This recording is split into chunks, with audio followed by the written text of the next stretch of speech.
Welcome to Thinking Deeply About Primary Education, the podcast that makes time and space to think about pedagogy, teaching and learning, professional development, anything of interest to time poor but enthusiasm rich primary teachers. This week, I'm joined by Lydia Grove. Hi, Lydia. How are you? Hi, good, thanks. Really pleased to have you here. We are at the minute exploring becoming teachers who write, and you are an editor at Teach Primary. I don't know if it makes sense for you to start off. How did you get into the world of education publishing? Was it by design or was it by fate? It was a bit of a a bit of both, maybe.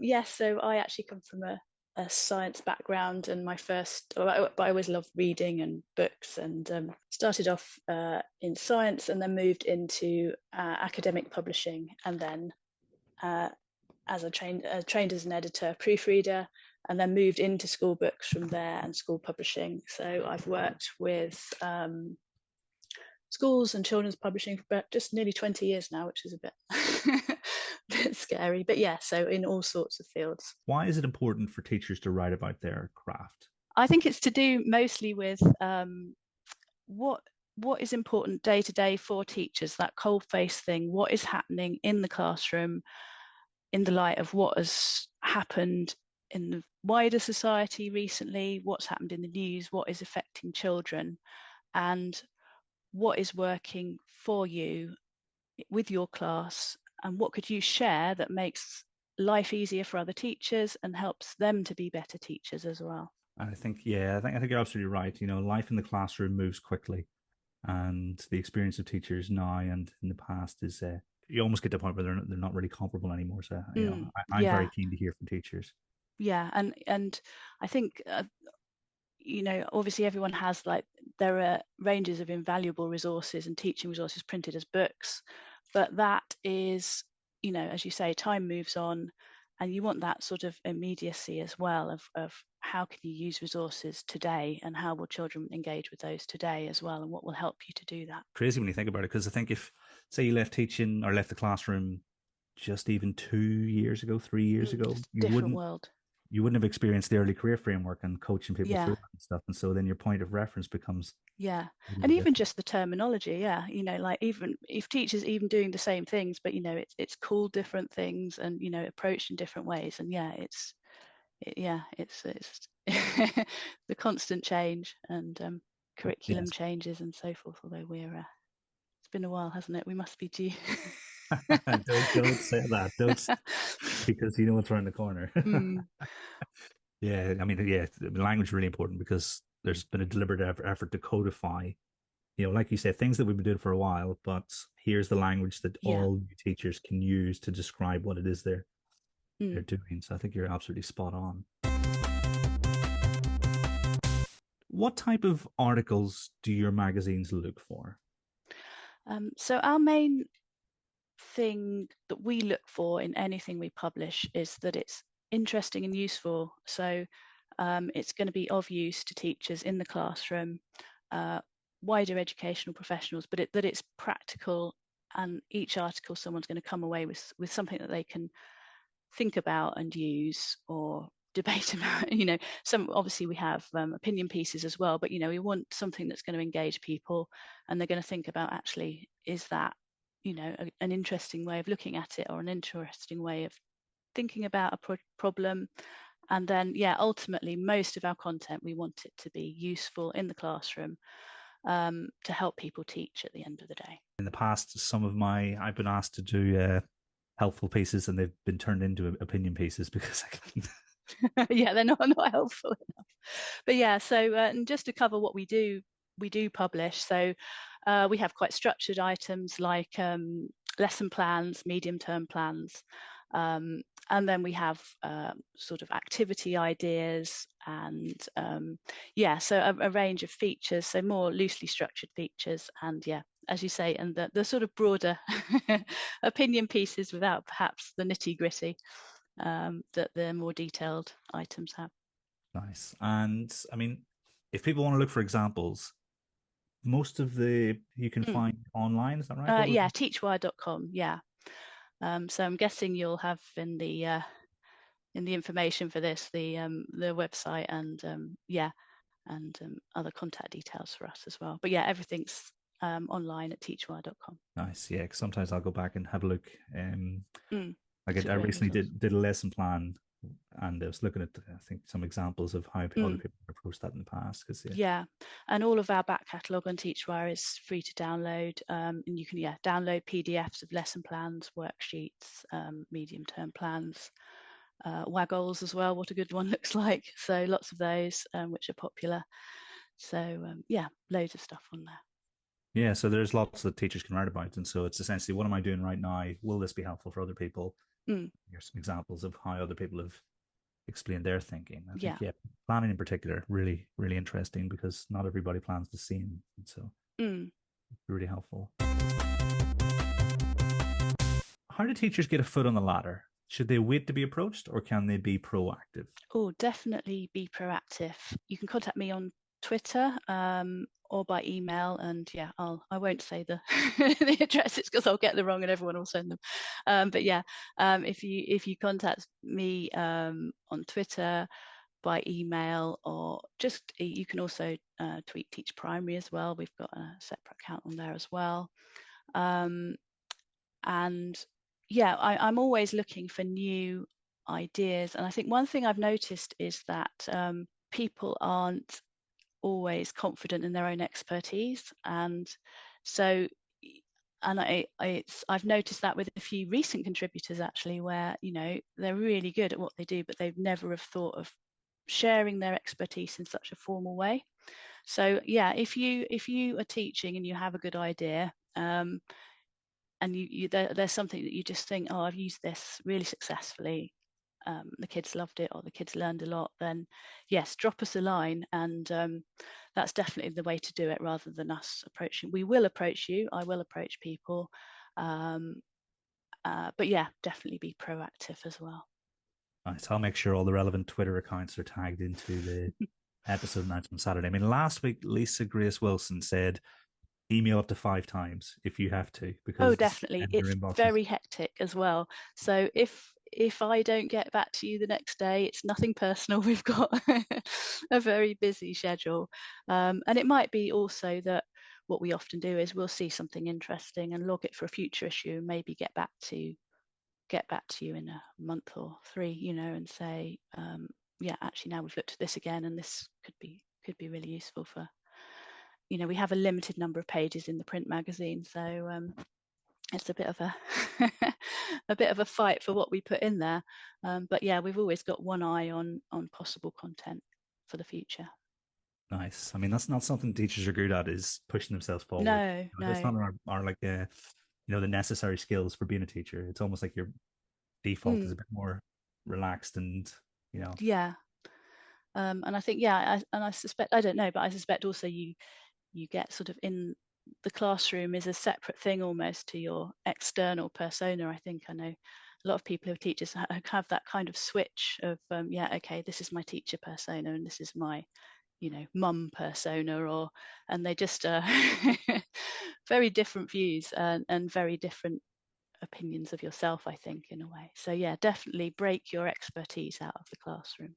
Yeah, big time. I quite like the way our conversations happen over an extended period of time. It's almost, especially in the classroom, you've got many emails too. So having that kind of, we're having this conversation over the course of a month or so is really, I think, helpful for teachers too.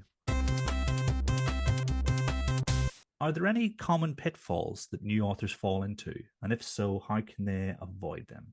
I think one thing is losing sight of what you're writing about. So if you are writing, one thing to state is don't be put off if you're not a natural writer. If you think that you might be not up to the task, send us the thing anyway, because that's our job, to edit it, tidy it up, make it more readable.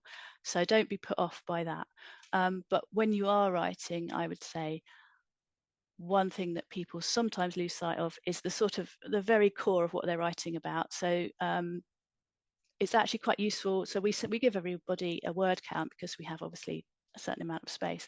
Keep that in mind, because actually trying to fit what you're trying to say in a small number of words works really well for getting rid of what's not necessary to your argument. So it's going to be most impactful for the reader if it's in the magazine format, if it's presented very, very clearly, straight up, in your face, this is what I'm talking about. So yeah, just bear that in mind, I would say, to new contributors. Just, are you expressing what you want to say in a really clear, accessible, immediate way? Definitely.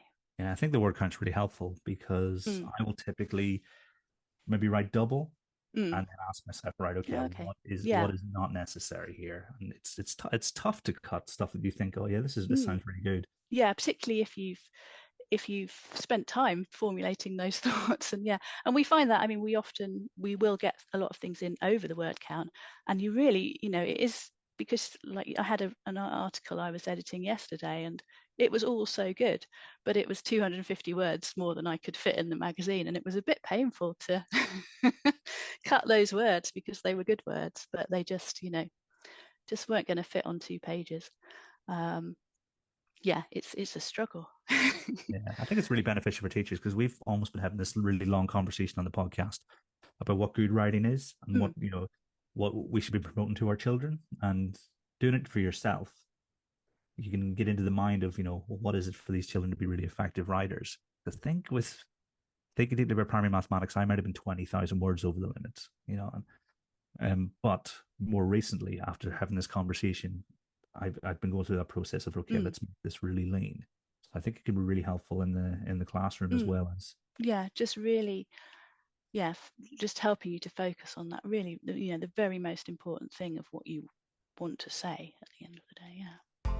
For all of you Kofi, Ko-Fi, Kofufu, however you pronounce it, you damn lovely supporters. It's a song going out to you, to you.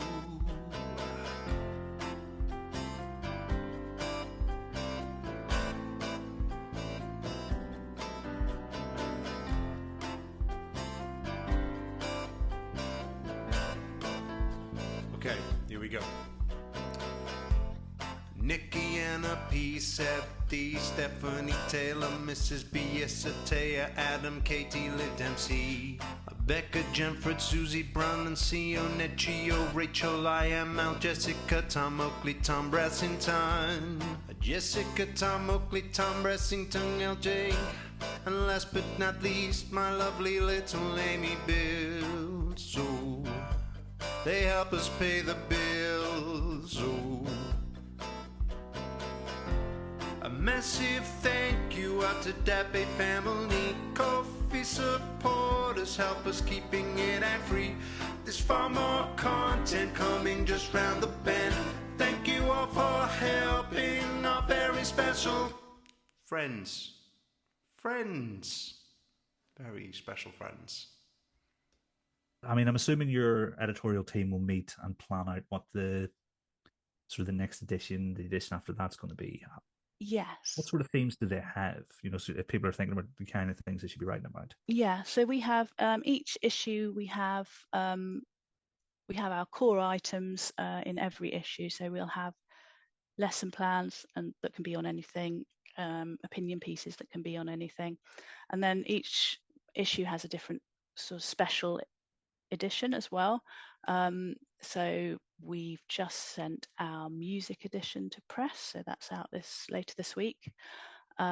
Next issue is going to be health and well-being, and then we've got school trips is one special. We have STEM special,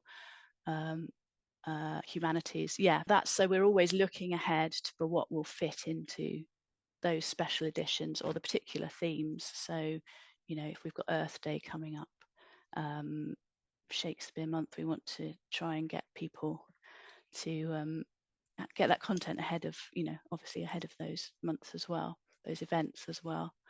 Yeah, and we also, I should say, every edition has a teach reading and writing section within Teach Primary. So yeah, we've always got literacy in there. So we're always, looking for new literacy content as well. Yeah, I think that the teaching of reading and writing is very, very popular.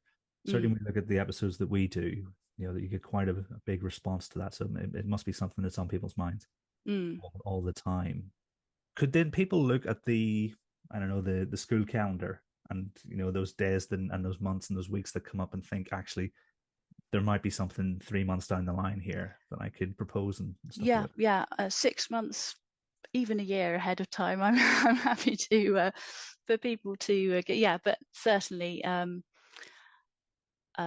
I mean, I've had a couple of people contact me with items that, like recently, that were sort of 3 months ahead, and yeah, that works. We do have a fairly long period between submission and print, so yeah. So it's good to plan ahead if you are having an idea of something, if there's something that you would like to share and it's a timely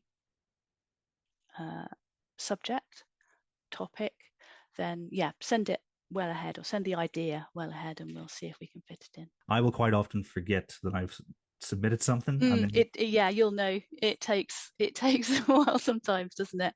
And we also, if something happens that we suddenly want to put something into the magazine, we will shunt other content out until later issues if it's of a less immediate nature, definitely. So if something suddenly comes up in the news, then unfortunately your opinion piece might be moved on to the next issue. yeah, I normally wait for Lloyd, one of our friends and contributors, to send me a photograph from his there staff. you are. He's, oh, look at this. Oh yeah, I forgot about that article. Let's go. That's really good. What are the hallmarks of a really well constructed article? I think it being really clear immediately what it's going to be about. So not too much. I'm talking about the general 1 or 2 page format of our articles. Certainly, we don't want to present to the reader straight away, this is why this is interesting, this is how it's going to be of interest and use to you. So we don't want too much preamble. It's nice to obviously pull people in and set the scene, but not at great length. We want them to get into the article quite quickly and get to the useful stuff as soon as they can. Yeah, and just thinking about structure. I mean, maybe I think about what you tell the children. About, is there a beginning, middle, and end? What are you? Have you got subheadings? Do you need subheadings just to explain what you're talking about? And yeah, just a nicely structured article that has a beginning, gets to the chase, explains very clearly what it's about and what the benefit is for the reader, or what the thinking and talking point is for the reader. And then, yeah, just a little neat wrap up. So, okay, this is what I've wanted to say, and this is why it's important, why I think it's important. Yeah, I think it's that clarity of delivering the message clearly is important, I think. And so would you place clarity of expression over almost rhetorical devices and prose? I think so, yeah. I mean, it's what we want our articles to be: engaging and entertaining, not too dry. So, having those little devices obviously helps make it more lively to read.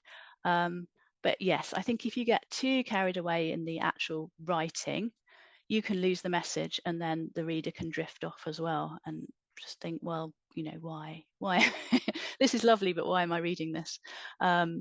So yeah, I think it's that balance between writing it in such a way that it's engaging and a pleasure to read, but yeah, it's a professional magazine and people want to take useful information from it. Yeah, and you also know that your audience will be marking your homework as they read it.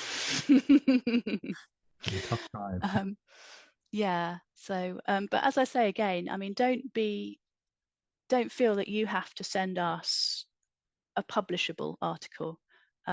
We'll go through, we'll correct the spelling, as you'll be aware, we'll potentially move everything around and say, actually, this would work better in a different format. We're happy to do that, as long as your ideas and your general presentation of those ideas work. We can polish it, certainly. And sometimes the online version is different to Yes, usually it's usually printed. different. So because of the people read differently in print and online, we will always rework content when it goes online. So shout out to our magazine designers who do a brilliant job. I love working with the the highly illustrated and laid out pages, lovely. But we want in print, we will have a sort of jaunty headline and lovely illustrations and some chat. And online, people read very differently, so they want bullet points, they want the keywords up front, and short sentences. So we will often rework things quite significantly to make them more readable online. Obviously, we don't do that with resources. So our resources are as PDFs. You download them. That's it. That they're there. But if you've got a printed article, we will rework it to be more accessible online. Yeah, it makes total sense. I think you give more attention to the printed word as opposed to you look at it there in front of you, whereas you tend to skim read more online, certainly, and just go down your different points and things jump out at you more. Yeah, definitely. Yeah, I will flick as fast as I can and look for keywords and things and then focus in on paragraphs and stuff, so I can totally get that. Do you ever get authors responding to a previous article that someone has written? Like, say someone wrote an article in this edition and then someone else read that, and then does anyone ever come back and say, oh, I think this, or I would tweak it like this? Not so I'm fairly new to the job. I started in the autumn, not since I've been working on the magazine, but I was actually thinking about this yesterday. So there's obviously discussions around, say, adaptive teaching is one thing, and I was interested in whether items like that, if someone is reading it and they think, no, that's not how I'd do that. I think that's an interesting dialogue that you could have in print, certainly. And I think if you do read something and you think, actually, I'd do it this way, then by all means let me know, and because that could certainly make for interesting content, I think, definitely. Sometimes you just need that trigger. Oh, I feel this. Oh, I didn't realize that's something I felt about this. Absolutely, yeah. And if you're flicking through the magazine and you look at something and you think, well, I've done that completely differently, then absolutely let us know. Do you have any final words of advice for any budding authors? I think I would go back to my original thing of don't be afraid to put yourself forward. If you think you're not the sort of person who is a writer in a magazine, then you absolutely are. It's what we want is the voices of classroom teachers, and we want people who understand the classroom, are embedded in teaching and want to share their practice with their colleagues. So that's really what we're looking for. Don't be afraid to just drop me an email or send a tweet, and the worst I can say is, well, maybe not this issue, it's not. And but chances are, I've had some really nice pieces recently from new authors who've never submitted an article in their lives and have just been naturals at it, but just wouldn't have thought to do that without a little bit of prodding.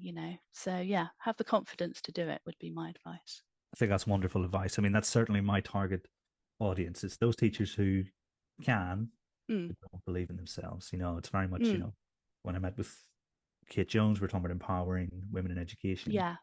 I think, I've got teachers in mind. I'm thinking, right, I'm going to send this straight to them. Yeah.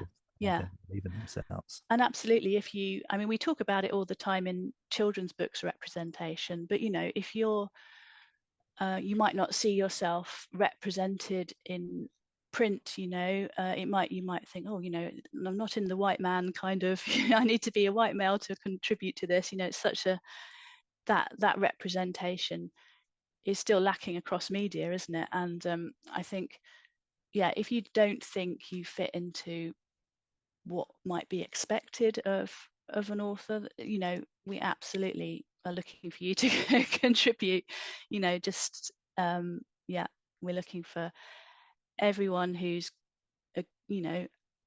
a passionate and committed teacher to send us advice and share their advice with us. I think I went off on a ramble again. No, rambles are encouraged. I think it's but really, yes, really... I think definitely if you are not familiar with seeing people like you represented in the media you're consuming, then that we need to see more of you in our in what we're consuming. Definitely. Excellent. Yeah, like I said, I think that's brilliant. And fingers crossed that we can have even just a small impact on people's confidence. Yeah, I think just sharing one small tip can change someone's day, can't it? And what make things easier for them or better for their kids, better for their class. And just one tiny thing can have such an impact for people. I think it's always worth giving it a go. Definitely. Excellent. Well, it's been an absolute pleasure to chat with you today. Thank you very much for joining me. Thanks for inviting me. Thank you very much. And I apologize for the amount of emails you're going to receive as a... No, I'm always on the lookout for people. And also, actually, something I didn't add was if you've got photos of an activity that you did with your class and you want to write about, I'm always looking for these sort of, craft activities, practical activities. So anything fun or impactful that you've done, send them all to me, and I'll get back to you all. I promise. And everyone at home, until next time, thanks for listening.